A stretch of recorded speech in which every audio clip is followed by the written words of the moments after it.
শিলচর শিশু উদ্যানে সম্মিলিত লোকমঞ্চের উদ্যোগে শনিবার থেকে শুরু হয়েছে দুদিবসীয় বরাক উপত্যকা ভিত্তিক সমবেত ধামাইল নৃত্য এবং ধামাইল কন্যা প্রতিযোগিতা।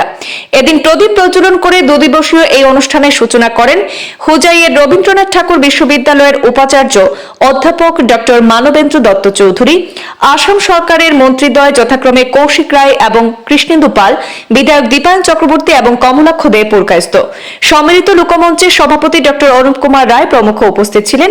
এছাড়া উপস্থিত ছিলেন বিজেপি কাছাড় জেলা কমিটির সভাপতি বিমলেন্দু রায়, বিশিষ্ট কবি সাংবাদিক অতীন দাস, লোক গবেষক অধ্যাপক ডক্টর অমলেন্দু ভট্টাচার্য প্রমুখ।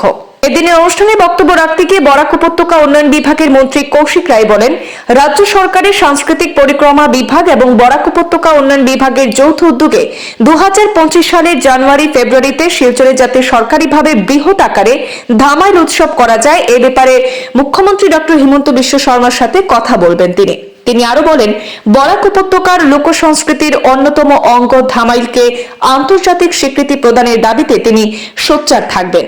মন্ত্রী কৌশিক রায়, বিধায়ক কমলাক্ষ দে পুরকায়স্থ এবং বিধায়ক দীপায়ন চক্রবর্তীও এ ব্যাপারে একই মত পোষণ করে বক্তব্য রাখেন। এদিন মোট 10টি ধামাইল সহ বেশ কয়েকটি ধামাইল নৃত্য পরিবেশন হয়। তাদের মধ্যে শংসাপত্র এবং স্মারক সম্মাননা তুলে দেন আমন্ত্রিত অতিথি সহ সংস্থার সদস্যরা। যে আমাদের কৃষ্টি, সংস্কৃতি, কালচার ওইটাকে কিভাবে বাঁচিয়ে রাখা যায়। মডার্ন এডুকেশন, আমরা আমাদের বাচ্চাদেরকে এই মডার্ন যুগে আমরা প্রয়াস চালাই। তার সঙ্গে সঙ্গে আমরা যদি আমাদের এই বাচ্চাদেরকে, শিশুদেরকে আমাদের সনাতনী কালচার যে ঐতিহ্য ওইটারও সমশিক্ষা যদি আমরা না দিতে পারি, তাহলে এটা বাস্তবিক রূপে আমাদের যে সার্থকতা লাভ করবে। বিশেষ করে আমরা বাঙালিরা, আমার দিদি এখানে স্বর্ণালী চৌধুরী, ভট্টাচার্য স্বর্ণালী চৌধুরী, উনি যে কথা বললেন যে সবাই এগিয়ে আসছে না, আজকের এই ধরনের প্রয়াস থাকলে ধীরে ধীরে সবাই এগিয়ে আসবে। আমি শুধু এই কথা বলতে চাই যে আমরা সবাই আপনাদের সঙ্গে আছি। বিশেষ করে যারা এই উদ্যোগ নিয়েছে, এই ধরনের উদ্যোগ বরাক উপত্যকায়, ব্রহ্মপুত্র উপত্যকায় সব জায়গায় নেওয়া দরকার, যাতে আমাদের কৃষ্টি, সংস্কৃতি, কালচার ওইটার প্রচার প্রসার আরো বেশি হওয়া জরুরি। তার জন্য আমাদের সর্বকালের শ্রেষ্ঠ মুখ্যমন্ত্রী ডক্টর হিমন্ত বিশ্ব শর্মা মহাশয়, উনি যে উদ্যোগ হাতে নিয়েছেন যে সাংস্কৃতিক মহাসংগ্রাম, আমাদের প্রত্যন্ত এলাকার থেকে অনেক প্রতিভাবান শিল্পীরা, ওনাদের জন্য যে মঞ্চের ব্যবস্থা করে দেওয়া হয়েছে। আজকে প্রত্যেকটা জনগোষ্ঠী, জাতি, ঝুমুর নৃত্য হোক, ধামাইল নৃত্য হোক, প্রত্যেকটা জাতি জনগোষ্ঠীর আমাদের যে কালচার ওইটাকে তুলে ধরার জন্য যে প্রয়াস, তাই আজকে আমি আসামের মাননীয় মুখ্যমন্ত্রী মহাশয়কে বরাক উপত্যকার একজন নাগরিক হিসাবে আমরা ধন্যবাদ, কৃতজ্ঞতা জানাই। এই ধামাইল বরাক উপত্যকা এবং সুরমা উপত্যকার সঙ্গে সম্পর্কিত। এই জন্য মাননীয় মুখ্যমন্ত্রী মহাশয় দুটা কার্যক্রম ইতিমধ্যে একটা সম্পূর্ণ করেছেন আর একটা উনি হাতে নিয়েছেন। প্রথমটা ছিল, আপনারা জানেন যে 2022 সালে প্রায় 18,000-এর অধিক বিহু শিল্পীরা তাদেরকে গুয়াহাটিতে এনে মাননীয় প্রধানমন্ত্রী নরেন্দ্র মোদীজির সম্মুখে সেখানে আমরা সেই বিহু নৃত্য হয়েছে এবং সেটা গিনিস বুক অফ ওয়ার্ল্ড রেকর্ডে সেটা রেজিস্টার হয়েছে।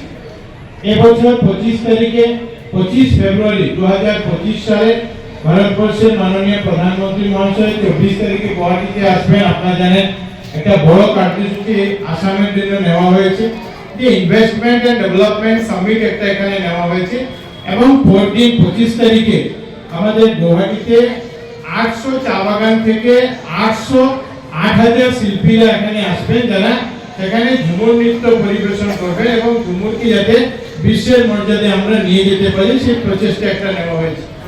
আমরা এবার যেহেতু এই ধামাইলের বিষয় এসেছে, ধামাইল সমস্ত আসামে নয়, আমাদের এই আমি আগে যেটা বললাম বরাক এবং সুরমার সঙ্গে যেহেতু সম্পর্কিত, এবং আমরা আজকে মনে করি যে বিভাজনের পরে একটা হেডকোয়ার্টার আমরা বরাক ভ্যালিতে আমরা বলতে পারি।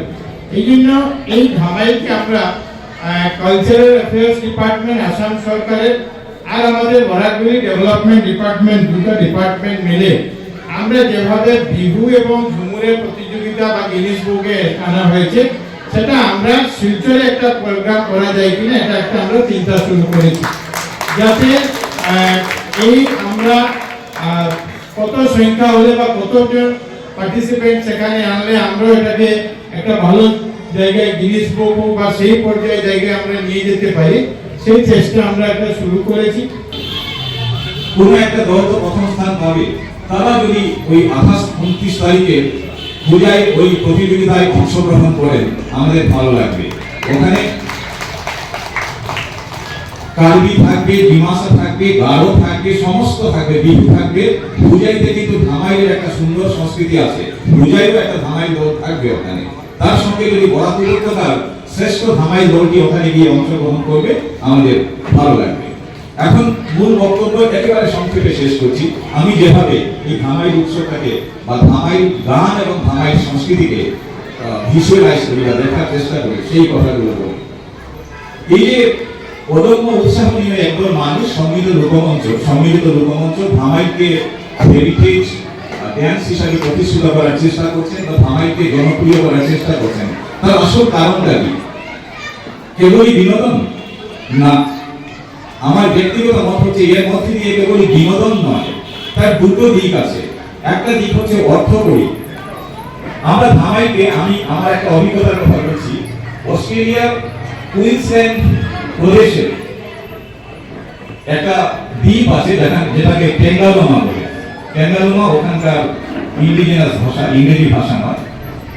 টেঙ্গালোমা আইল্যান্ড বলে একটা আইল্যান্ড আছে, সেখানে যাওয়ার সুযোগ হয়েছিল। এবং সেখানে সন্ধ্যার সময় কি হয়, যারা আদিম মানুষ ছিল ওখানে, ব্রিটিশরা যাওয়ার আগে যেখানে আদিম মানুষ ছিল, সন্ধ্যাবেলা পর্যটকদের জন্য ওই আদিম নাচগুলো প্রদর্শন করা হয়। এটা একটা টুরিস্ট অ্যাট্রাকশন।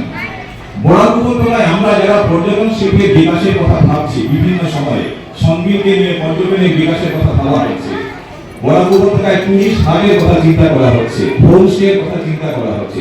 এর সঙ্গে আমরা যদি ওই ধামাইটাকে জুড়ে দিই, তাহলে ওই ধামাই কিন্তু পর্যটক আকর্ষণ করতে সক্ষম হবে। ফলে ওই ধামাইয়ের মধ্যে দিয়ে আমরা গ্রামাঞ্চলের আর্থসামাজিক উন্নয়নের একটা রাস্তা খুলে দিতে পারি। এটা হচ্ছে অর্থকরী দিক ধামাইয়ের, সেটা আমরা করতে পারি। 2 নম্বর হচ্ছে এই ধামাই, সেটা কেবল বিনোদন নয় বা সেটা কেবল নাচ গান নয়। এই ধামাইয়ের মধ্যে দিয়ে মানুষ তার জীবন সাধনা করে।